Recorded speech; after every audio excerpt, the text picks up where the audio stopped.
Ne fais plus jamais cette erreur où ton porc sera dur comme de la pierre. Aujourd'hui, on prépare le Swan Miao Shao Rou, le plat que tous les Chinois adorent mais que tout le monde rate. La clé du succès, c'est de ne surtout pas commencer par cuire la viande. Écoutez bien ce secret de chef pour changer ta cuisine à jamais. On commence par préparer le Swan Miao, ce sont les pousses d'ail. Regarde bien le geste, on ne les coupe pas n'importe comment. Il faut couper en biais pour augmenter la surface de contact. C'est cette technique qui permet aux légumes d'absorber toute la sauce et de devenir une véritable explosion de saveurs. Pour la viande, choisis impérativement de la Wuhua roux. C'est la poitrine de porc avec ses 5 couches alternées de gras et de chair. Oublie la viande trop maigre car elle va sécher et devenir immangeable sous la chaleur du wok. On veut du gras pour obtenir du fondant. Voici la première étape surprenante. On jette les pousses d'ail dans le wok brûlant avec très peu d'huile. Le but est de chasser l'humidité et l'odeur forte de l'ail cru pour ne garder que son parfum sucré. On appelle ça pré-cuire à sec. Réservez-les dès qu'elles brillent. On passe au porc. Fais revenir les lamelles à feu vif jusqu'à ce qu'elles soient jiaohuang, c'est-à-dire bien dorées et croustillantes sur les bords. C'est le moment d'ajouter le gongjiang, le mélange de gingembre et de ciboule chinoise. L'odeur qui se dégage est juste incroyable.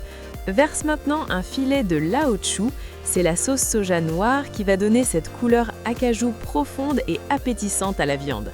On remet nos pousses d'ail dans la danse, elles sont protégées par leur première cuisson et vont rester bien croquantes. Pour l'assaisonnement, rien de plus simple. Du sel, du poivre et une pincée de sucre pour l'équilibre. On ajoute aussi un peu de weijing pour booster l'umami. On verse la shengchu, la sauce soja claire, directement sur les parois brûlantes du wok pour créer un choc thermique et libérer les arômes. Couvre le tout pendant une petite minute. Cette étape de vapeur va forcer le goût de la viande à pénétrer au cœur des légumes. On termine avec le geste de maître. Une louche de Huadiao Diu, le célèbre vin de riz de Shaoxing, ça va déglacer tous les sucs de cuisson restés au fond. Si tu aimes quand ça pique un peu, ajoute les xiaomila. Ce sont de petits piments rouges qui apportent du peps et une couleur magnifique. Fais sauter le tout avec énergie une dernière fois. Regarde cette brillance, c'est ce qu'on appelle le souffle du wok en cuisine chinoise. C'est prêt à être servi. La viande est conservée tendre et les pousses d'ail sont parfaitement infusées par le jus du porc.